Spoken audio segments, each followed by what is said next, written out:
السلام علیکم ورحمۃ اللہ وبرکاتہ۔ نحمدہ و نصلی علی رسول الکریم، اما بعد، اعوذ باللہ من الشیطان الرجیم، بسم اللہ الرحمن الرحیم۔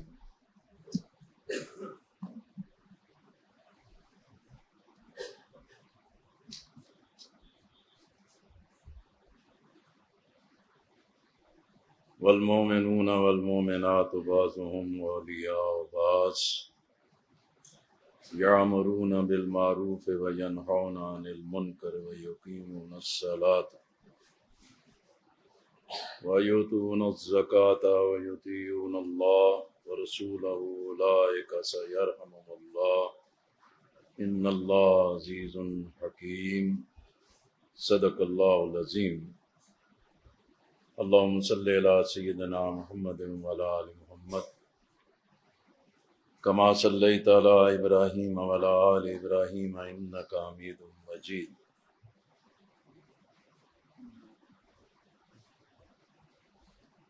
جناب محترم حافظ تنویر صاحب، جناب حافظ سیف الرحمان صاحب، جناب ڈاکٹر نیت الرحمان صاحب، دائیں بائیں حافظ ہیں صحیح، باقی پھر ہمارا اللہ ہی حافظ ہے۔ آج کل تو ہر طرف حافظ ہی حافظ ہیں نا۔ جب سراج صاحب امیر تھے تو جس پٹھان پہ ہاتھ رکھتے تھے کہتا تھا میں دیر سے ہوں،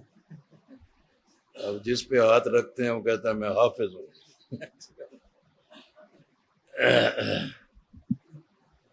حضرات، اب یہ تربیت گاہ کا اختتامی مرحلہ ہے۔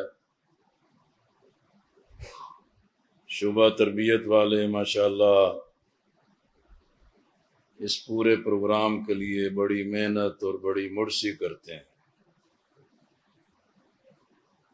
اور عمرہ اضلاع بھی، صوبے بھی،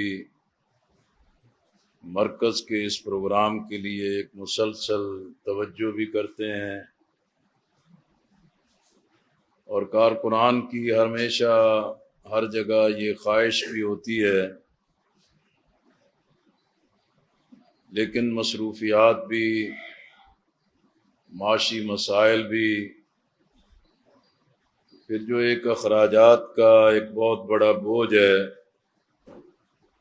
وہ خود کارکنان کے لیے بھی، پورے نظم کے لیے بھی مشکلات کا باعث ہوتا ہے۔ لیکن مرکز کی یہ تربیت گاہ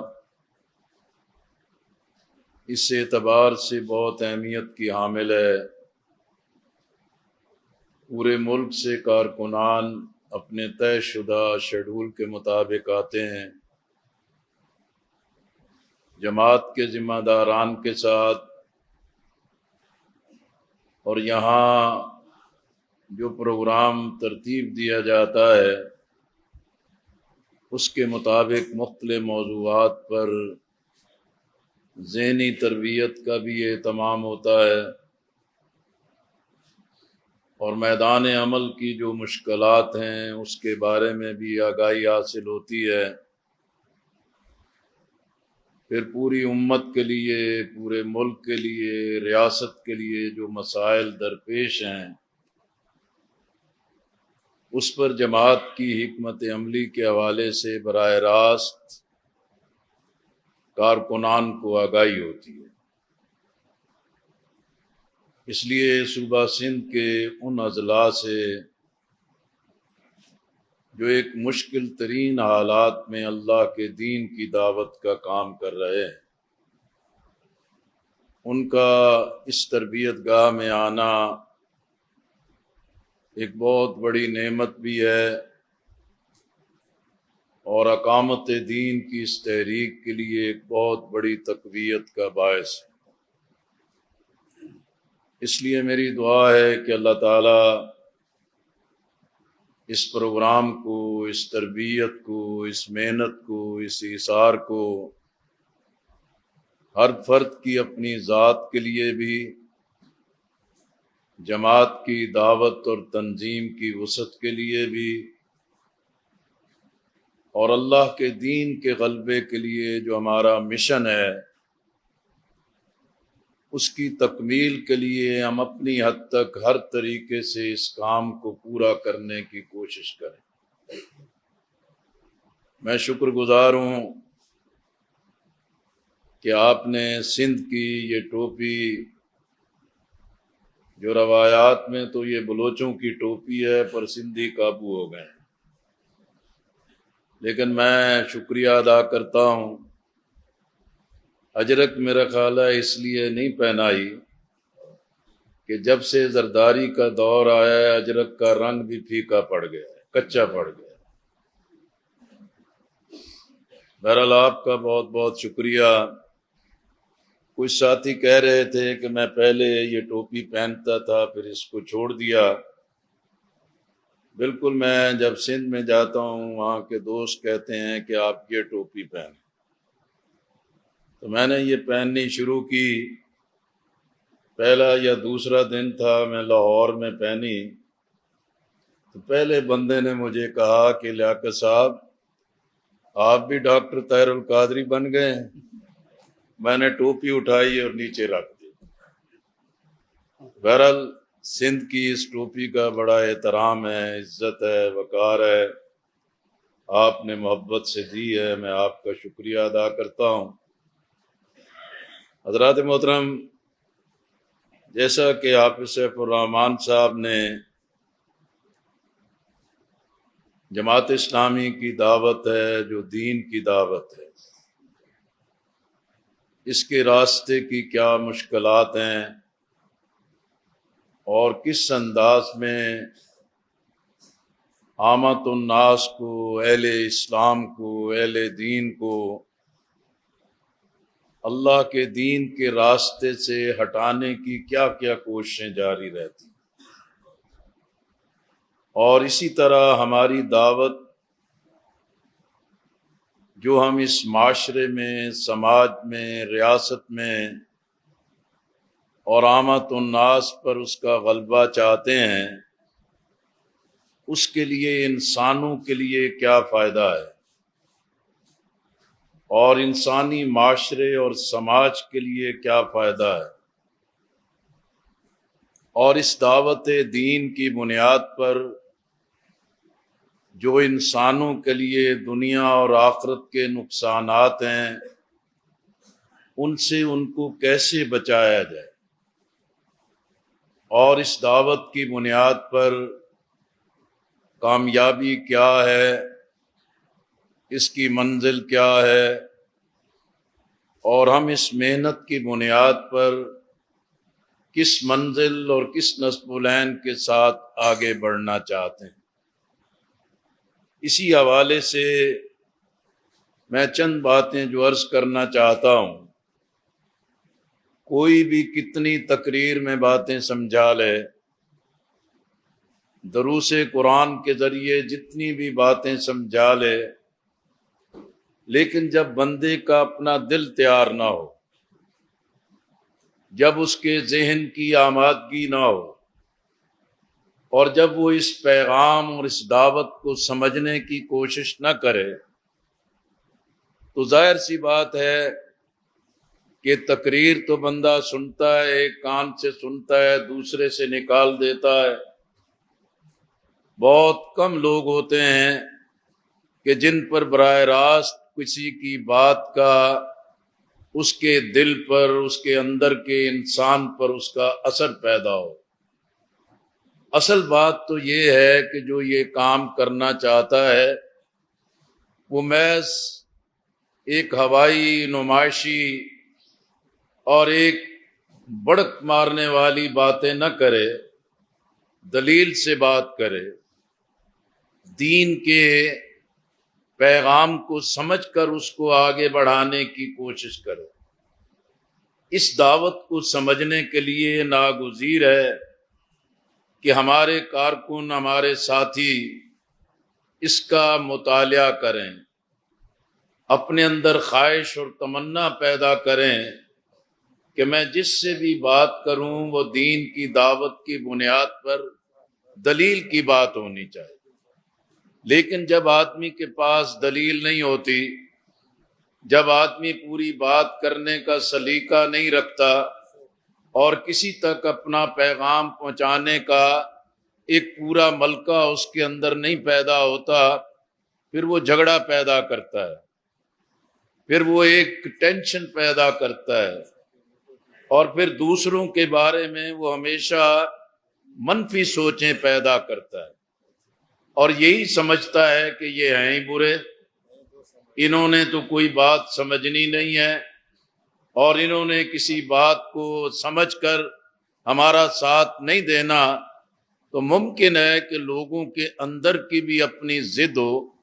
لیکن پہلی بنیادی بات یہ ہے کہ اس دعوت کے پیغام کو پہنچانے کے لیے ہم خود اس کی کتنی تیاری کرتے ہیں۔ یہ جو مطالعہ ہے، جو دعوت دین کو سمجھنے کے لیے، اس سے ذہن سازی ہوتی ہے، انسان کو اپنی غلطی کوتاہی اور کمزوریوں کا احاطہ ہوتا ہے، اس کو سمجھتا ہے کہ میرے اندر کس بات کی کمزوری ہے اور اسی کو میں کیسے لوگوں تک پہنچاؤں۔ میں اکثر بتاتا ہوں کہ حضرت مولانا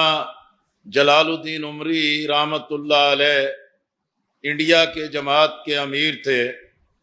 وہ پاکستان کے دورے پر تشریف لائے، کراچی بھی گئے، اسلام آباد بھی گئے، پھر لاہور بھی آئے۔ اسی لاہور منصورہ کے کمیٹی روم میں ہماری ان کے ساتھ نشست تھی، اور میں اس کو کنڈکٹ کر رہا تھا، اور اکثر ساتھی یہ سوال کر رہے تھے کہ مولانا ہمیں پتہ چلا ہے کہ ہندوستان میں بہت بڑی تعداد میں آپ لوگ ہندوؤں کو، غیر مسلموں کو مسلمان بنا رہے۔ مولانا جلال الدین عمری رحمۃ اللہ علیہ نے کہا، میں پاکستان میں جن جگہوں پر بھی گیا ہوں،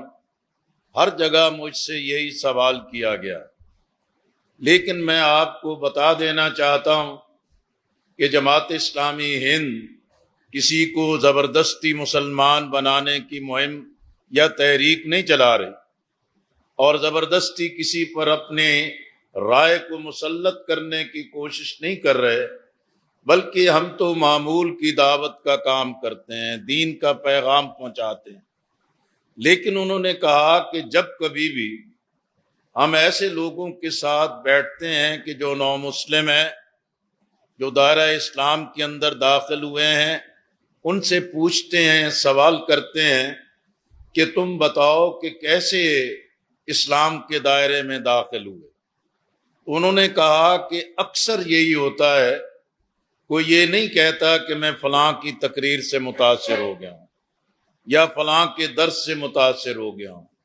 یا فلاں کے خطاب سے متاثر ہو گیا ہوں، یا فلاں جلسے نے مجھے بڑا متاثر کر دیا۔ بیشتر لوگ یہی کہتے ہیں کہ جماعت اسلامی کے فلاں کارکن کی فلاں ادا مجھے بھا گئی، فلاں کارکن کا جو حسن سلوک تھا اس نے میرے ذہن اور دل کو بدل دیا۔ اس لیے بندے پر یہ عمل کی جو کیفیت ہے، اگر اس کے اندر دین کو سمجھنے کا ایک شعور اور گہرائی موجود ہو، تو پھر اس کی بات کے اندر بھی اثر پیدا ہوتا ہے۔ اسی طرح ہم یہی سمجھتے ہیں کہ یہ دین فطرت، یہ مکمل ضابطۂ حیات ہے، قیامت تک کے لیے قرآن و سنت ہی انسانوں کی بہترین رہنمائی کا ذریعہ ہے۔ لیکن یہ بھی ہمارے معاشرے کا ایک بہت بڑا عذاب ہے، اور ایک بڑا فتنہ اور بڑی بنیادی خرابیاں پیدا کی گئی ہیں۔ ہر آدمی جو صاحب منصب ہوتا ہے، سیاست میں کچھ صاحب جاہ منصب ہوتا ہے، وہ یہی بات پھیلاتا ہے، وہ صحیح نماز اچھی ہے، قرآن اچھا ہے، مسجد اچھی ہے، سارے یہ درود کرو، ذکر اذکار کرو، لیکن ہماری سیاست کو نہ چھیڑ۔ ایک جب متحدہ مجلس عمل کا ایک دور تھا، اس وقت جو ٹکٹیں دی گئیں، ایک جمعیت علماء پاکستان کے گجرات کے پیر صاحب تھے، انہیں ٹکٹ دی گئی، اور ٹکٹ اسی بنیاد پر دی گئی کہ یہ بڑے نامی گرامی پیر صاحب ہیں، مشائخ اعظام میں سے ہیں، اور ایک بڑا مقام ہے، اور ان کے اس مقام کے ساتھ گجرات جیسے اس ماحول میں ہمیں کامیابی کے امکانات پیدا ہو سکتے ہیں۔ اب جب وہ دورے پہ گئے، جلسوں میں گئے، پروگراموں میں گئے، تو سب ان کے ہاتھ چومیں، سب ان کے پاؤں اور قدموں کو ہاتھ رکھیں اور سارے اس بات کی محبت اور عقیدت کا اظہار کریں۔ لیکن پھر دھیرے دھیرے آہستہ آہستہ حضرت پیر صاحب سے کہتے ہیں کہ جناب پیر صاحب آپ کا تو اتنا بڑا مقام، یہ سیاست تو کتا کام ہے، آپ اس کتے کام میں کہاں آ گئے؟ وہ پیر صاحب بھی بڑے سمجھدار تھے کہ انہوں نے کہا ہاں بھائی بات تو تم ٹھیک کہہ رہے ہو، لیکن سیاست تو ایک عبادت ہے،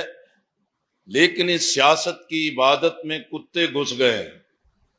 میں تو اس لیے میدان میں نکلا ہوں کہ اس کتے کو یہاں سے نکالا جائے۔ تو میں آپ سے یہی گزارش کرنا چاہتا ہوں کہ ہماری دعوت تو یہ ہے کہ لوگوں کو اس بات پہ قائل کرنا کہ یہ دین محض فرد کی اپنی اصلاح یا اس کی عبادات کے لیے نہیں ہے، بلکہ اس کے مطابق ہماری اولاد کا، ہمارے گھروں کا، ہماری خواتین کا، ہماری جائیداد کی تقسیم کا، پھر معاشرے اور سماج پر جو انسانوں پر ظلم کا نظام ہے اس کے مقابل میں لوگوں کو تیار کرنا اور ان کے اندر ایک ہمت اور جذبہ پیدا کرنا۔ اسی طریقے سے یہ کام اسی وقت ممکن ہے کہ جب آپ اپنے اخلاق کی بلندی پر موجود ہوں، آپ کے اندر سچائی ہو، لوگ اس بات کی گواہی دیں کہ یہ جو صاحب ہیں جو دین کی بات کر رہے ہیں، اس نے کبھی فرقہ بازی کی بات نہیں کی، اس نے کبھی نفرت کی بات نہیں کی، اس نے کبھی دل توڑنے کی بات نہیں کی، اس نے کبھی لوگوں کے درمیان ایک تقسیم یا پواڑا ڈالنے کی بات نہیں کی، اور اس شخص نے جو ہے ہمیشہ سچائی کی بات کی ہے۔ نبی اکرم صلی اللہ علیہ وسلم وضو فرما رہے تھے، صحابہ کرام آپ کے گرد جمع تھے اور محبت اور عقیدت میں وضو کے پانی کا ایک قطرہ بھی نیچے نہیں گرنے دے رہے تھے۔ صحابہ کرام رضوان اللہ اجمعین سے آپ صلی اللہ علیہ وسلم نے دریافت کیا کہ یہ تم کیا کر رہے ہو؟ صحابہ کرام نے فرمایا کہ یہ اللہ اور اللہ کے رسول کی محبت میں کر رہے ہیں۔ آپ صلی اللہ علیہ وسلم مسکرائے، اور صحابہ کرام کا یہی فرمان ہے کہ جب آپ مسکراتے تو ایسے لگتا کہ 14ویں کا چاند آپ کے چہرے پر اتر آئے۔ لیکن آپ صلی اللہ علیہ وسلم نے فرمایا کہ میں آپ کو یہ نہ بتاؤں کہ دنیا اور آخرت کی کامیابی کیا ہے؟ آپ نے فرمایا کہ سچائی اختیار کرو، میری اطاعت اور میری اتباع کرو۔ اب یہ دو الفاظ ہیں، اب اسی کے آئینے میں ہم اپنے آپ کو دیکھیں کہ ہم کس قدر سچائی کا راستہ اختیار کرتے ہیں، ہم کس قدر جو ہے وہ نبی اکرم صلی اللہ علیہ وسلم کے ساتھ عشق اور محبت کے ساتھ عمل کا راستہ اختیار کرتے ہیں۔ اسی لیے میں آپ سے یہی گزارش کرنا چاہ رہا ہوں کہ اس دین کی دعوت کی بنیاد ہی یہی ہے کہ فرد کے اندر لوگوں سے نفرت نہیں ہونی چاہیے، لوگوں سے دوریاں نہیں ہونی چاہیے، ان کی ہمدردی ہونی چاہیے، غم گساری ہونی چاہیے، اور ان کے ساتھ بات چیت ہونی چاہیے۔ ہم سمجھتے ہیں کہ ہماری دعوت اثر نہیں کرتی، ہماری بات چیت اثر نہیں کرتی، ہم یہ طریقہ اپناتے ہیں کہ بس جاتے ہیں، دروازہ کنڈی کھٹکھٹاتے ہیں، وہ سلام کرتا ہے، آؤ صحیح، آؤ، بڑی مہربانی، اور ہم خوش ہو جاتے ہیں کہ اس نے بڑا استقبال کیا، یا زیادہ سے زیادہ پمفلٹ مچا دیتے ہیں۔ کوئی اس کے ساتھ بات کرنے کا سلیقہ اور ہمت نہیں رکھتا، اگر بات کرتا ہے تو لمبی لمبی باتیں شروع کر دیتا ہے، اگر وہاں سے انکار ہوتا ہے تو اس کو کچھ نہ کچھ سنا کے واپس آ جاتا ہے۔ حقیقت میں ہمیں اس بات کو سمجھنا چاہیے کہ لوگوں کے اوپر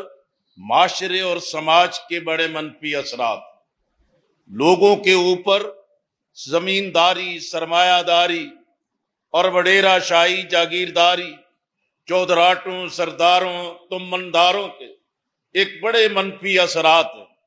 پھر ریاست کے پورے نظام میں جو ایک ظلم اور زیادتی ہے، لوگوں نے ان کے اندر بے شمار کمزوریاں، مفاد پرستی کی پرستش جو ہے کہ وہ پیدا کی۔ لیکن ہم یہ سمجھیں ہمارے ایک دفعہ جانے سے، ہمارے ایک دفعہ پہنچنے سے، ہماری ایک دفعہ بات کرنے سے وہ ہماری دعوت کو سمجھ جائے گا، تو یہ کوئی آسان کام نہیں۔ یہ ترکی میں آج دیکھیں طیب اردوان جو لوگوں کے لیے ایک پاپولر لیڈر بنے، نجم الدین اربکان رحمت اللہ علیہ نے اپنی ساری زندگی اس میں کھپا دی۔ پہلی مرتبہ جب ان کو کامیابی ملی، اس کامیابی کے بعد نجم الدین اربکان رحمت اللہ علیہ استنبول میں ایک بڑے میڈیا، مغربی میڈیا کے سامنے بیٹھے اور ان کے سامنے اپنی جیت کے بارے میں بات کی۔ پھر سارے میڈیا نے یہ سوال کیا کہ پرنٹ میڈیا آپ کے خلاف ہے، الیکٹرانک میڈیا آپ کے خلاف ہے، پورا یورپ آپ کے خلاف ہے، یہ آپ نے کیا کمال کیا ہے، یہ انقلاب کیسے برپا کیا ہے؟ تو نجم الدین اربکان رحمت اللہ علیہ نے کہا کہ حقیقت میں ہمارے کارکنان نے یہ بازی پلٹ دی اور اس کے لیے فتح کے راستے اللہ کی مدد سے ان کے لیے کھل گئے ہیں۔ پھر انہوں نے کہا ہمارا ایک ایک کارکن جو ہے ترکی کے ایک ایک فرد تک 5 مرتبہ پہنچے، ہماری خواتین بھی، ہمارے جوان بھی، اور انہوں نے جا کے لوگوں کے سوالات کو سنا ہے، اس کا جواب دیا۔ اسی طرح ہمارے بارے میں بھی لوگوں کے اندر یہ نہیں ہے۔ اب جماعت اسلامی جائیں گے، آپ سے کہیں گے ہاں صحیح، ہاں مولوی بہت اچھے ہیں بابا۔ آپ جائیں گے، سب یہ کہیں گے کہ ہاں صحیح، ہاں اسلام بڑی اچھی چیز ہے بابا۔ آپ جائیں گے، آپ کو کہیں گے کہ بالکل بالکل صحیح، لیکن پھر کہیں گے نہیں جی سارے مولوی ایک جیسے ہوتے ہیں۔ اسی طرح آپ کوئی نہ کوئی بات چلائیں گے، ہاں ہاں کے ساتھ کوئی نہ کوئی آخر پہ ایک اور نیگیٹو بات ہو جائے۔ پھر کہیں گے کہ جماعت اسلامی بڑی اچھی جماعت ہے، بڑی خدمت کرتی ہے، بڑی محنت کرتی ہے، لیکن کہیں گے بابا یہ جیت نہیں سکتے، اسے ہی ان کو ریاست اسٹیبلشمنٹ نہیں جیتنے دے گی، اسے ہی عالمی اسٹیبلشمنٹ نہیں جیتنے دے گی۔ اور اسی طرح کی باتیں ہمارے سامنے رکھ کے ہمارے ذہنوں کو مزید پریشانی سے لاحق کرتے ہیں۔ لیکن ان سوالات کا جواب محض کوئی بیٹھ کے امیر جماعت نہیں دے سکتا، محض کوئی مرکز سے بیٹھ کے یہ پیغام نہیں دے جا سکتا۔ یہ میڈیا، سوشل میڈیا، یہ کالم، یہ اینکرز کے جو کرنٹ افیئرس کے پروگرام ہیں، یہ ایک سوچے سمجھے منصوبے کے ساتھ لوگوں کی ذہن سازی کر رہے ہیں۔ لیکن ایک نظریاتی جماعت، ایک دعوت دین والی جماعت اور اس پیغام کو حاصل کرنے والے کارکنان کی ذمہ داری بنتی ہے کہ ان باتوں کو سمجھیں اور اس کے مطابق لوگوں کے ساتھ رابطہ کریں۔ پھر اگر میں اختصار سے یہ بات کہوں کہ ہماری دعوت کیا ہے، ہمارے پیش نظر کیا ہے، ہم صرف یہی چاہتے ہیں کہ اللہ کی بندگی بجا لائی۔ اللہ کی بندگی اسی چیز کا نام ہے کہ بس اللہ کی مانے، اللہ کے علاوہ کسی اور کا کوئی حکم نہ مانے۔ ہماری پیشانی، ہماری گردن ایک اللہ کے سامنے جھکنی چاہیے۔ ہمارا ایمان اور یقین ہونا چاہیے کہ میرے رزق کا ایک ذرہ بھی کوئی مجھ سے نہیں چھین سکتا، میری زندگی کا ایک لمحہ بھی کوئی کم نہیں کر سکتا۔ پھر میری اس زندگی، اس پیغام، اس دعوت کا اصل مقصد یہی ہے کہ میں نبی اکرم صلی اللہ علیہ وسلم کی اطاعت اور اتباع کرنے والا بن جاؤں۔ میں غم گساری، خیر خواہی، ہمدردی کی بنیاد پہ مخلوق کی خدمت کرنے والا بن جاؤں، اور میری اس پوری مشن اور مقصد زندگی کا یہی ہو کہ میں اللہ کے دین کا غلبہ چاہتا ہوں، قرآن و سنت کا غلبہ چاہتا ہوں۔ اسی طریقے سے میرے عزیزو، حقیقت یہ ہے کہ جب اس طرح کی بات ہوتی ہے تو لوگ کہتے ہیں کہ حالات بڑے خراب ہیں۔ صحیح، آوے کا آوا بگڑ گیا ہے، یہ نظام پورا بگڑ گیا ہے، یہ رشوت ہے، سفارش ہے، یہ عللے تللے ہیں، لوٹ مار ہے، اس کی موجودگی میں یہ معاملات کیسے ٹھیک ہو سکتے ہیں؟ لیکن میں آپ سے عرض کرنا چاہتا ہوں، ہم پاکستان میں بیٹھے اپنے اپنے علاقوں سے بے شمار غلطیاں گنوا سکتے ہیں، بے شمار کمزوریوں کی فہرست تیار کر سکتے ہیں، لیکن آپ دیکھیں اس ملک اور اس ریاست کو چلانے کے لیے یہاں اکابرین نے، قائدین نے، خود مولانا سید ابو الاعلیٰ مودودی رحمت اللہ علیہ کی فکر اور مشن نے حالات کو ایک رخ پہ ڈالا ہے۔ پاکستان بن گیا، قیام پاکستان کی قیادت موجود تھی، تحریک کی قیادت موجود تھی، لیکن ایک زور پکڑا کہ اب پاکستان کو اللہ نے آزادی دی ہے، اس کے عقائد کی، اس کی سمت کی، اس کی منزل کی اور اس کے نصب العین کا تعین ہو جانا چاہیے۔ تو پہلی قانون ساز اسمبلی میں جو قرارداد مقاصد منظور ہو، کبھی آپ کو موقع ملے لیاقت علی خان شہید جو پہلی قانون ساز اسمبلی میں ان کا خطاب اور تقریر ہے، اس کو پڑھیں، اس کو دیکھیں کہ یہ پورے ملک کا مستقبل اور نظام کس چیز کا تعین کیا گیا تھا۔ اسی طرح ہمارے ملک میں کشمکش رہی، فوجی اسٹیبلشمنٹ نے، سول اسٹیبلشمنٹ نے آئین کو نہیں چلنے دیا، آئین کو بار بار توڑا، آئین کو بار بار معطل کیا، لیکن ایک ہمت کے ساتھ پاکستان میں آئین کے قیام، آئین کی تشکیل کے لیے ایک جدوجہد رہی۔ ذوالفقار علی بھٹو مرحوم پاکستان کے وزیر اعظم تھے اور تمام جماعتوں نے مل کے 1973 کے دستور پر اتفاق کر لیا۔ یہ ایک ایسا ڈاکومنٹ ہے کہ جس میں قرارداد مقاصد ہے، جس میں ریاست کا مذہب اسلام ہے، جس میں قرآن و سنت کی بالادستی مانی گئی ہے،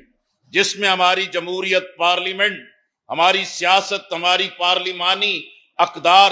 مادر پدر آزاد نہیں، یہ قرآن و سنت کی پابند ہے۔ رہنما اصول طے کیے گئے ہیں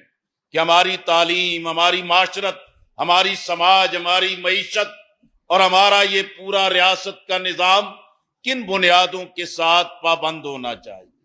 اسی طرح فوج کو کیا کرنا ہے، سول بیوروکریسی کو کیا کرنا ہے، انتخابات کیسے ہونا ہے، اور اسی طرح 1935 کا ایکٹ جو پاکستان کے قیام کے بعد نافذ کر دیا گیا، ان قوانین کو اسلام کے سانچے میں ڈالنے کے لیے اسلامی نظریاتی کونسل بن گئی، جس نے بے شمار سفارشات دی۔ اسی طرح وفاقی شرعی عدالت کہ قرآن و سنت کی روشنی میں ہم اپنے اقدامات اور اپنے فیصلے کریں، اب یہ تمام چیزیں موجود ہیں، لیکن اصل مسئلہ یہ بن گیا ہے، یہاں فوجی حکمران آئیں، یہاں ملٹری ڈکٹیٹرشپ آئے، یہاں شخصی آمریتیں آئیں، یہاں پاپولر جماعتیں آئیں، یہاں پاپولر سیاسی قوتیں آئیں، جمہوریت کی تسبیح پڑھتے رہیں، لیکن اقتدار کے منصب پر بیٹھ کے نہ آئین پر عمل کرتے ہیں، نہ قرآن و سنت کی پابندی کرتے ہیں، اور نہ عامت الناس کے بنیادی انسانی حقوق کا تحفظ کرتے ہیں۔ اس لیے میرے عزیزو، ہمیں اپنے اس دعوت کو سمجھنے کے ساتھ اس بات کو پیش نظر رکھنا چاہیے کہ ہم عوام کو اس چیز کے لیے تیار کریں۔ ہماری آزادی موجود ہے، ہماری بنیاد موجود ہے، ہمارا بنیادی سٹرکچر موجود ہے، اس مقصد کے لیے افراد کو تیار کرنا ہے، ذہنوں کو تیار کرنا ہے۔ پھر اسی طرح ہم دیکھیں ہماری دعوت جس کی بنیاد پہ ہم بابرکت اسلامی انقلاب چاہتے ہیں، اس کے لیے کیا ہے؟ ہمارے پاس تو ایک ہی اسوہ ہے کہ رسول اللہ صلی اللہ علیہ وسلم کا حکمت انقلاب کیا ہے، ان کا طریقہ کار کیا ہے، ان کی پاکیزہ حکمت عملی کیا ہے۔ آپ دیکھیں، آپ عرب کے اس خطے میں اللہ نے آپ کو مبعوث کیا کہ جس میں سردار تھے، وڈیرے تھے، ظالم تھے، جابر تھے، جو انسانوں پر ظلم کرتے تھے اور انسانوں کے ساتھ زیادتی کرتے تھے، خواتین کی بے حرمتی اور توہین کرتے تھے، نوجوانوں کو ایک تباہی اور بربادی کی طرف دھکیلتے تھے۔ پھر آپ دیکھیں کہ اسی عالم عرب کے اندر جو ایک حصے پر اہل فارس قابض تھے، ایک خطے پر اہل روم قابض تھے، اور کچھ علاقے پر اہل شام قابض تھے، اور جو باقی علاقہ موجود تھا ان پر یہ ظالم وڈیرے اور سردار اور وہاں کے تمندار جو ہیں کہ قابض تھے۔ لیکن اس کے ساتھ آپ دیکھیں آپ صلی اللہ علیہ وسلم کی اخلاق کی بلندی نے، امانت اور دیانت نے، لوگوں کی خیر خواہی اور ان کے خدمت کے جذبے نے آپ کو صادق اور امین کا لقب دلا دیا۔ لوگ آپ کی ہر بات پر لبیک کہنے کو تیار تھے۔ اگر آپ چاہتے تو آپ اعلان کرتے کہ آؤ اہل عرب میرا ساتھ دو، میں اس زمین کے ٹکڑوں کو آزاد کروانا چاہتا ہوں، آؤ میں آپ کو اس بات کی دعوت دیتا ہوں کہ اٹھیں اور اپنی عرب جبلت اور اس قوم پرستی کے نام پر ہم اس پوری چیزوں کو پلٹ کے رکھ دیں۔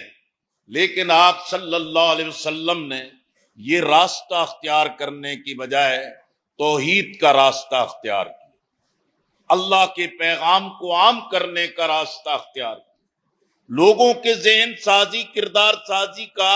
راستہ اختیار کیا۔ آج صحابہ کرام رضوان اللہ اجمعین ہمارے لیے کیوں محترم ہے، ہمارے لیے کیوں مقدس ہیں، ہم ان کا احترام کیوں کرتے ہیں؟ کہ ان کی تربیت براہ راست خاتم الانبیاء صلی اللہ علیہ وسلم نے۔ اس لیے میرے عزیزو، حقیقت میں ہمارے پیش نظر اس کا طریقہ انقلاب اپنی اس دعوت کی بنیاد پر وہی ہے کہ جو نبی اکرم صلی اللہ علیہ وسلم نے لوگوں تک پہنچایا کہ لوگوں، انسانوں پر انسانوں کی حاکمیت نہیں ہونی چاہیے، انسانوں پر انسانوں کی حاکمیت اور بالادستی نہیں ہونی چاہیے۔ آپ نے یہی پیغام دیا کہ لوگوں، یہ جاؤ منصب، مال اور دولت اور دنیا کی آسائشیں کوئی حیثیت نہیں رکھتی، اصل بات تقوی ہے، پرہیزگاری ہے، عمل کی طاقت ہے، وہی بندے کو زندگی میں بھی عزت دیتی ہے، موت کے بعد بھی اس کو سر بلند رکھتی ہے۔ اسی لیے میرے عزیزو، ہم یہی چاہتے ہیں کہ نبی اکرم صلی اللہ علیہ وسلم نے عدل و انصاف کا نظام قائم کیا، وسائل کی منصفانہ تقسیم پیدا کی، انسانوں کی عزت اور احترام کا ماحول پیدا کیا۔ اسی طریقے سے آپ نے یہ صرف وعظ اور تلقین نہیں کی، بلکہ عمل کے ساتھ اس پورے نظام کو غالب کر کے دکھایا، اور اس نظام کی بنیاد پر انسانوں کو اس سے مستفید کیا۔ اس لیے میری گزارش ہے کہ ہم ان ساری چیزوں کو پیش نظر رکھیں۔ لیکن بعض اوقات لوگ سمجھتے ہیں کہ جناب یہ بڑے مشکل کام ہیں، یہ تو صحیح انبیاء کے کام ہیں، اولیاء کے کام ہیں، نیک لوگوں کے کام ہیں، ہم تو صحیح گناہگار ہیں، ہم تو صحیح بڑے خطا کار ہیں، ہم سے یہ چیزیں کیسے ممکن ہو سکتی ہیں؟ لیکن ہم عملی مظاہر دیکھیں، آج کی دنیا میں بھی نظر آتے ہیں۔ مولانا سید ابو الاعلیٰ مودودی رحمت اللہ علیہ، جن کو قادیانی مسئلہ لکھنے پر موت کی سزا سنائی، اب فوجی عدالت کا میجر جیل میں آ کے سزا سناتا ہے، پھر یہ بھی کہتا ہے کہ ابو الاعلیٰ مودودی، تمہیں اس بات کا حق دیا گیا ہے کہ تم اپیل کر سکتے۔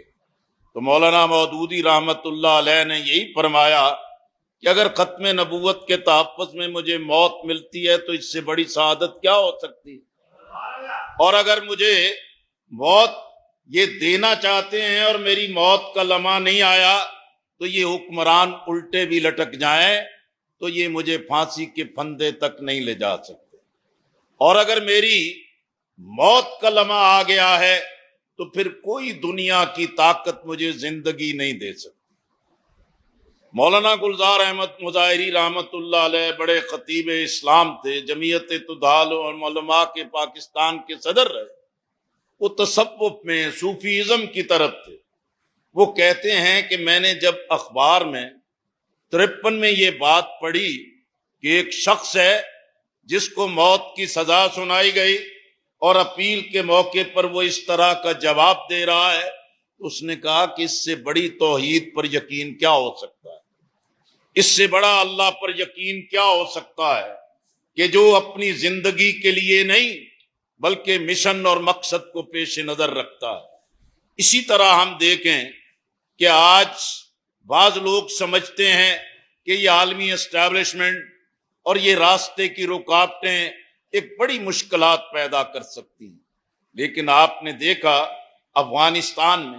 برطانیہ آیا، USSR آیا، امریکہ اور نیٹو فورسز آئیں، لیکن سب کو ذلت کا سامنا کرنا پڑا ہے، اور اس کے مقابل میں جب افغان عوام اس طاقت کے ساتھ کھڑے ہو گئے کہ ہم آزادی پہ کمپرومائز نہیں کر سکتے، ہم عقیدے پر کمپرومائز نہیں کر سکتے، ہم دین کے بنیاد کو چھوڑ کے ہم استعمار کی غلامی نہیں قبول کر سکتے، تو اللہ نے ان کو کامیابی عطا کی۔ آپ دیکھیں کہ بنگلہ دیش میں کیا صورتحال تھی، ہم سندھ میں جاتے ہیں اور سہیں آپ نے البدر بنائی، سہیں آپ نے الشمس بنائی، اور ہمیں بھی دیوار سے لگا دیتے ہیں کہ کیا جواب، اور ہمارے لوگ بھی پریشان تھے کہ جناب یہ بنگلہ دیش تو گیا، یہ انڈیا کی کالونی بن گیا اور یہاں سے کوئی خیر کی آواز نہیں، اور قیادت کو پھانسی کے پھندوں پر لٹکا دیا، لیکن اللہ نے ان کو استقامت دی کہ ایک فرد نے بھی معافی نہیں مانگی، ایک فرد نے بھی اپنے نظریے سے غداری نہیں کی، اور خوشی سے طول العمری کے باوجود ان نے پھانسی کے پھندے چوم لیے۔ اس لیے میرے عزیزو، یہ جو بنگلہ دیش میں یکلخت تبدیلی آ گئی، وہ بھارت، وہ ہندوستان جو اپنے آپ کو بالادست سمجھتا تھا، اس کا کباڑا ہو گیا۔ اسی طرح آپ دیکھیں کہ پاکستان اور ہندوستان کی جنگ چند گھنٹوں کی تھی، 3-4 دنوں کی تھی، لیکن مودی یہ کہتا تھا یہ پاکستان تو آپس میں ٹکڑے ٹکڑے ہے، سندھی پنجابی کو نہیں مانتے، پنجابی اکڑ خاں ہیں، یہ کسی کو نہیں مانتے، بلوچستان اور خیبر پختونخوا میں آگ لگی ہوئی ہے، اور یہ دنیا بھر میں کشکول پھیلا کے پیسے مانگتے ہیں، اس پاکستان کی کیا حیثیت ہے؟ لیکن اللہ نے پوری قوم کے اندر غیب سے یہ مدد پیدا کی کہ لوگ بھی متحد ہو گئے، پوری قوم متحد ہو گئی کہ نہیں مودی، ہم تیرے سامنے جھکنے کو تیار نہیں، ہم ایک اللہ کے سامنے جھکنے والے، بنیان مرصوص بھی، دو قومی نظریات بھی، افواج پاکستان کی ہمت بھی، اور پوری قوم کا متحد ہو جانا، یہ وقت کا ایک اہم ترین معجزہ ہے۔ ایران پر اسرائیل اور امریکہ نے حملہ کیا، اور یہ سمجھے کہ ایران تو ایک شیعہ ملک ہے اور پوری ملت اسلامیہ شیعہ اور سنی پر تقسیم ہے، اور ایران ایک کمزور پوزیشن پہ ہے، اس میں رجیم چینج کر لیں اور اس کی بنیاد کو ہلا کے رکھ دیں۔ لیکن اللہ نے ایک نیا معجزہ بھی دکھایا ہے کہ اسرائیل بھی، امریکہ بھی پسپا ہونے پہ مجبور ہو گئے۔ یہ غزہ ہے، فلسطین ہے، ارض انبیاء ہے، قبلہ اول ہے، بیت المقدس ہے۔ یہاں لوگ کہتے تھے کہ یہ جو طوفان الاقصی آپریشن کی کیا ضرورت، حماس یہ کام نہیں کر سکتی تھی تو اس کو یہ اتنا یہ پنگا کیوں لیا ہے اور یہ حکمت کیوں اختیار کی ہے؟ لیکن میں آپ سے عرض کرنا چاہتا ہوں کہ غزہ میں لوگوں نے اپنی جانیں قربان کر دی اور بلڈنگیں مسمار ہو گئیں، ملبوں پہ بیٹھ کے روزہ رکھتے ہیں، افطار کرتے ہیں، تراویح پڑھتے ہیں، قرآن کی تلاوت کرتے ہیں، لیکن کوئی اسرائیل کے سامنے جھکنے کو تیار نہیں۔ امریکہ نے، یورپ نے پورے طریقے سے اسرائیل کے ناجائز وجود کی سرپرستی کی ہے، لیکن غزہ کی استقامت نے، فلسطینیوں کی استقامت نے لوگوں کے اندر بیداری پیدا کی، پوری دنیا میں بیداری پیدا کی۔ امریکہ ذلیل اور رسوا ہوا، وہ اسرائیل جو سمجھتا تھا وہ ناقابل تسخیر ہے، لیکن غزہ کے مجاہدوں نے، حماس کے مجاہدوں نے یہ ایک بڑا انقلاب برپا کیا ہے۔ اسی طریقے سے آپ دیکھیں کہ یہ جو پوری ایک صورتحال ہے کہ اس میں اگر ہم یہ سمجھیں کہ حالات نہیں بدل سکتے، حالات تو کسی وقت بھی بدل سکتے ہیں۔ یہ حالات تو بالکل ایسے ہیں کہ جیسے انسان کی انگلیوں میں کوئی شے ہو، اور اللہ کے اختیار میں بھی انسانوں کے دل اس طرح ہے، وہ جب چاہتے ہیں لوگوں کو بدل دیتے ہیں، جب چاہتے ہیں لوگوں کو راہ راست پر لے آتے ہیں۔ شرط اس میں یہ ہے کہ اللہ کے دین کی بنیاد پر کام کرنے والے اپنی اس ہمت کے ساتھ اور اس استقامت کے ساتھ اپنے آپ کو قائم رکھیں۔ اسی طرح ہم یہ دیکھیں کہ اس کے راستے کی رکاوٹیں چند ایک میں اس کا ذکر کرنا چاہتا ہوں۔ سب سے بڑی تو یہی ہوتی ہے کہ شیطان کی چال ہوتی ہے انسان کو راہ راست سے ہٹا دے اور مال اور دولت کی کشش پیدا کر دے، حلال اور حرام کی تمیز ختم کر دے، حسد کی آگ میں بندے کو جلا دے۔ حقیقت میں یہی شیطان کی چال دعوت کے راستے میں سب سے بڑی رکاوٹ ہوتی ہے۔ اللہ سے جڑ جانا یہ اس رکاوٹ کو دور کر سکتا ہے۔ پھر آج یہ ٹیکنالوجی ہے، جدید دور ہے، یہ میڈیا ہے، ڈیجیٹل دور ہے، سائبر ہے، اور جس پر نہ جانے کس کس قوت نے اپنا کام کیا ہے، اور اسی کی ایک ایسی عذاب ہے کہ ہر ایک کے ہاتھ میں موبائل ہے، ہر آدمی سوشل میڈیا سے جڑا ہوا ہے۔ ایک جھوٹ ہے، فریب ہے، دغا ہے، دھوکے بازی ہے، غلط بیانی ہے، اور لوگوں کے اندر کے جذبات کا اشتعال پیدا کرنا، یہ جو ایک بڑا ایک روش اور ایک کلچر بن گیا۔ اب ظاہر ہے کہ یہ ٹیکنالوجی کی جدت ہے، اس سے کوئی دور نہیں رہ سکتا۔ پڑھائی کے لیے ہونا چاہیے، ریسرچ کے لیے ہونا چاہیے، اور تحقیق کے لیے چیزیں آگے بڑھنی چاہیے۔ یہ معیشت کے لیے، یہ سیاست کے لیے بھی، تنظیموں کے لیے بھی بہت بڑی طاقت ہیں اور اللہ کی بڑی نعمت بن سکتی ہے اگر ہم اس کو جھوٹ کے لیے استعمال کریں، فریب کے لیے استعمال کریں، دغا بازی کے لیے استعمال کریں، حسد کی آگ کو پھیلانے کے لیے استعمال کریں، فرقہ واریت کے لیے استعمال کریں، تکفیریت کے لیے استعمال کریں،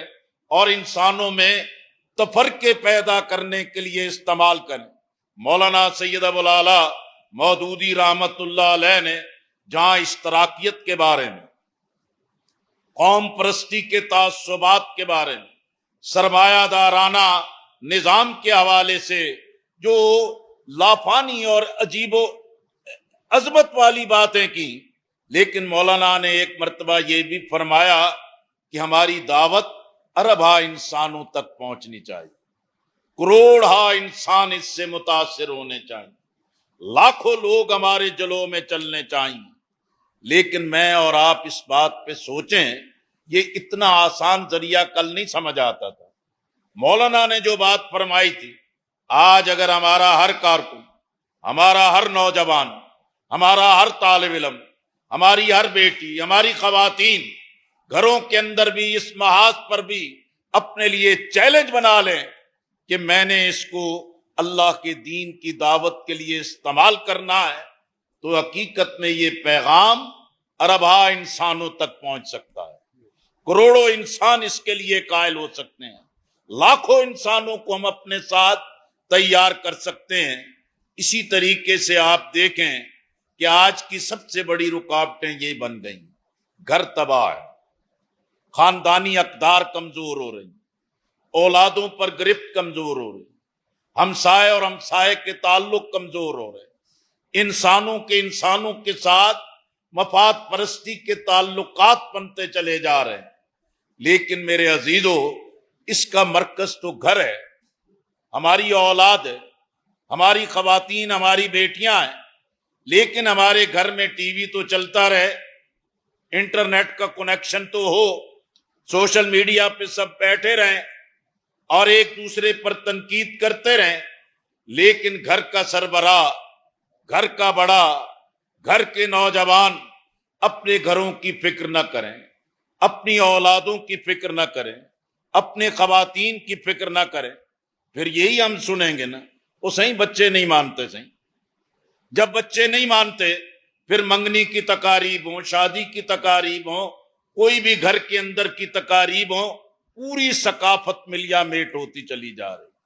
اور اسی طرح ہر چیز جو ہے کہ گھروں کو تباہ کرتی چلی جا رہی ہے۔ واحد علاج اس دعوت کے راستے کی رکاوٹ کا یہی ہے کہ ہم اپنے گھروں کو اللہ کے دین کا مرکز بنائیں، اور جماعت اسلامی ہمیشہ اپنے کارکنان سے کہتی ہے کہ اپنے گھروں کے اندر بیٹھو، ڈائلاگ کرو، بات چیت کرو، اور قرآن و حدیث پر اپنے بچوں کو اکٹھا کرو۔ اسی طریقے سے میرے عزیزو، ہم یہ سمجھتے ہیں کہ یہ عالمی استعماری ایجنڈا، یہ انٹرنیشنل قوتیں، یہ سرد جنگ میں جو روس اور امریکہ میں سب کچھ تقسیم تھا، لیکن آج امریکہ یونی پولر نہیں ہے، دنیا پھر ملٹی پولر بن گئی، لیکن اس میں چین اور روس مل کے پھر اپنے لیے ایک نیا محاذ بنانا چاہتے۔ امریکہ جو ہے وہ اسرائیل کو بنیاد بنا کے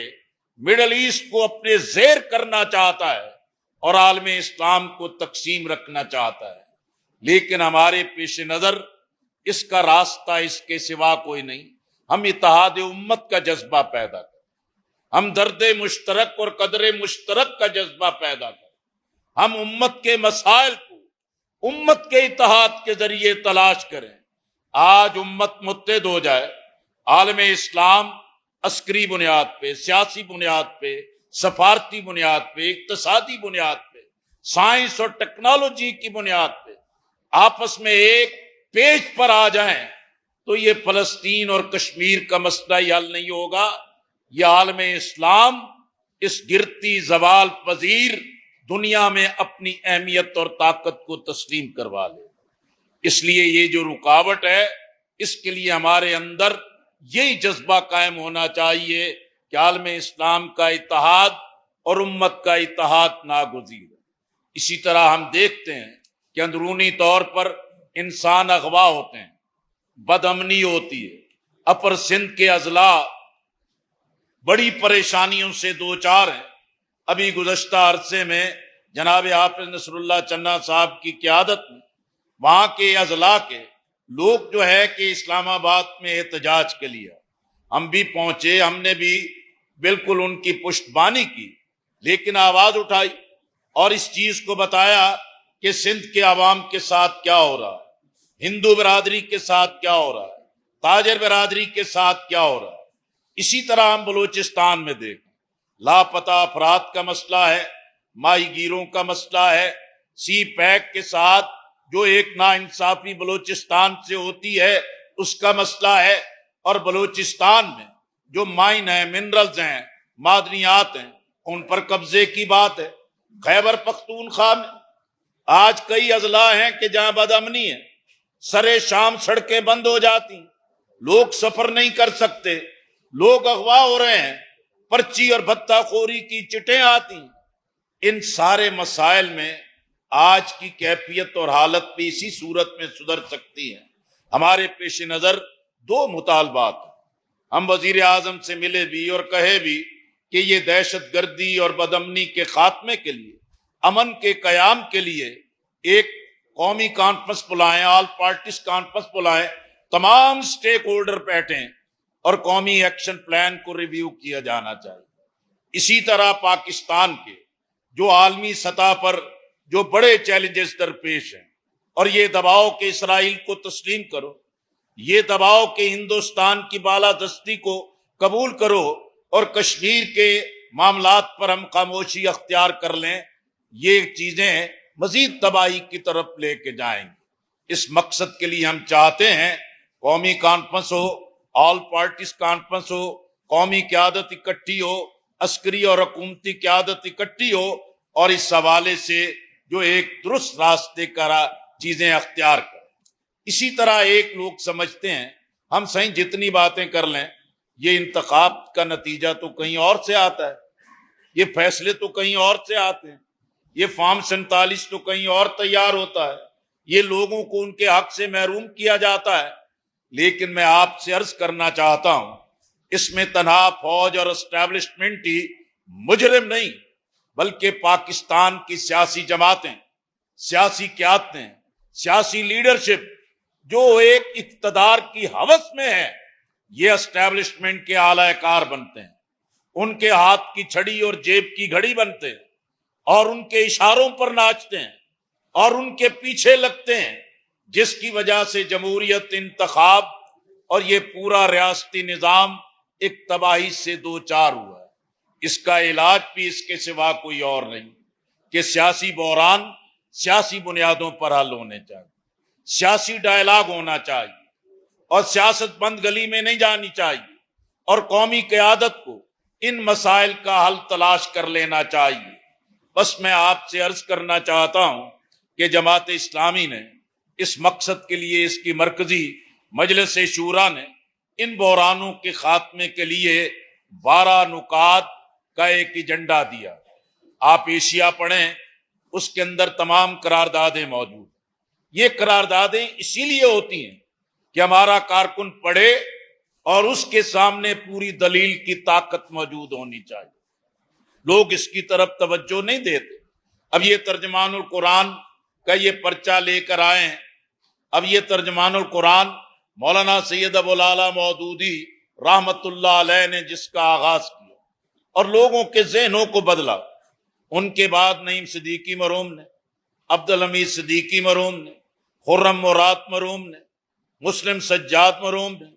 جناب پروفیسر خورشید احمد رحمت اللہ علیہ نے اس کی آبیاری کی، پروفیسر سلیم منصور خالد صاحب جو ان سب کے ساتھ رہے، اس وقت اس کے مدیر ہیں۔ اس ترجمان کو پڑھنا،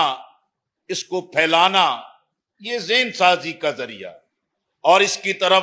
میں اور آپ خود اپنے آپ سے سوال کریں، ہم میں سے کتنے ہیں جو یہ پرچہ لیتے ہوں، کتنے ہیں جو اس کو پڑھتے ہوں، کتنے ہیں کہ جو اس کو آگے پہنچاتے ہوں۔ یہ دینی دعوت کا کام ہے، اس طرف ہمیں متوجہ رہنا چاہیے۔ اسی طرح جماعت نے طے کیا ہے، اب اتحادوں کی سیاست نہیں چل پا رہی، اتحادی حکومتیں بلیک میل کرتی ہیں ایک دوسرے، اور اتحاد بنتے ہیں تو اتحاد بننے کے بعد یہ ایک دوسرے کی ٹانگ کھینچتے ہیں۔ جماعت اسلامی نے 2018 کے بعد ایک طویل المیعاد منصوبہ طے کر دیا، سیاسی حکمت عملی طے کر دی کہ ہم انتخابات کے بنیاد پر اتحادوں کے جھنجٹ کی بجائے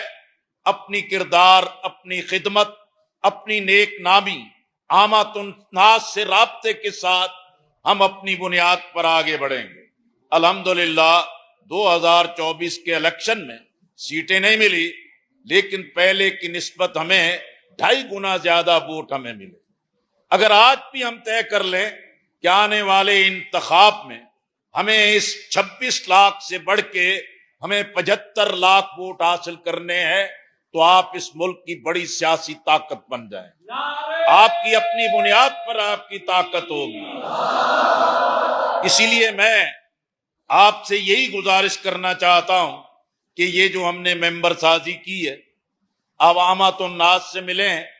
ڈیجیٹل بنیاد پر ممبر سازی کی ہے، پورا ریکارڈ موجود ہے۔ اگر یہ موبائلوں میں بند رہے، لیپ ٹاپ میں بند رہے، انٹرنیٹ کا ایک سجاوٹ بنی رہے، اور ہم یہ سمجھتے رہیں کہ جناب ہم نے 22 لاکھ ممبر بنا لی، لیکن ہم سمجھیں ہم مضبوط ہیں، طاقتور ہیں، منظم ہیں، ہم لوگوں کی خدمت کرتے ہیں، لوگ ہمارے لیے خیر کا کلمہ کہتے ہیں، لیکن میں اور آپ اس بات کو سمجھیں، ہمارے ضلعوں میں کئی علاقے خالی ہیں جہاں جماعت کا کام نہیں، کئی تعلقے نہیں ہیں کہ جہاں ہمارا کام ہو، یوسیز میں کام نہیں ہے، بنیادی گراس روٹ پہ ہمارا کام نہیں ہے۔ آپ کی جو خیر خواہی، آپ کی نیک نامی اسی وقت طاقت بنے گی کہ گراس روٹ پر ہماری تنظیم ہونی چاہیے، اور گلی سے، گوٹ سے لوگ اس بات کی آواز دیں کہ سب ناکام ہے، اب جماعت اسلامی کو آزمانا چاہیے۔ انشاءاللہ جماعت اسلامی کا کارکن اسی ہمت سے کام کرے گا، اسی استقامت سے کام کرے گا، اللہ کے دین کی دعوت کی ہماگیریت کو سمجھے گا۔ انشاءاللہ اس سرزمین پر اللہ کا دین غالب ہو کے رہے گا، بابرکت اسلامی انقلاب آئے گا، ہمارا ایمان اور یقین ہے یہ پاکستان قیامت کی صبح تک سلامت رہے گا انشاءاللہ۔ اس زمین پر مولانا سید ابو العلا مودودی رحمت اللہ علیہ کی فکر اور یہ ہماری دعوت دین کے لیے محنت اور یہ کوششیں اور یہ اخلاص کے ساتھ جو لاتعداد قربانیاں ہیں جو ہمارے اکابر نے ہمارے بزرگوں نے دی، سندھ کی سرزمین پہ ہمارے بزرگوں کی محنت کو کون جھٹلا سکتا ہے؟ کس درویشی میں کس للہیت کے ساتھ سب نے کام کیا ہے۔ انشاءاللہ ان کی محنت رائے گاہ نہیں جائے گی۔ اللہ تعالیٰ آپ کو اپنے گھروں میں بھی سلامتی کے ساتھ لے جائے۔ آپ یہاں سے جائیں تو واقعتاً تحریک کے لیے، دعوت کے لیے، تنظیم کے لیے آپ بدلے ہوئے افراد ہوں اور دیوانہ وار دین کا کام کرنے والے ہوں۔ وآخر دعوانا ان الحمدللہ رب العالمین۔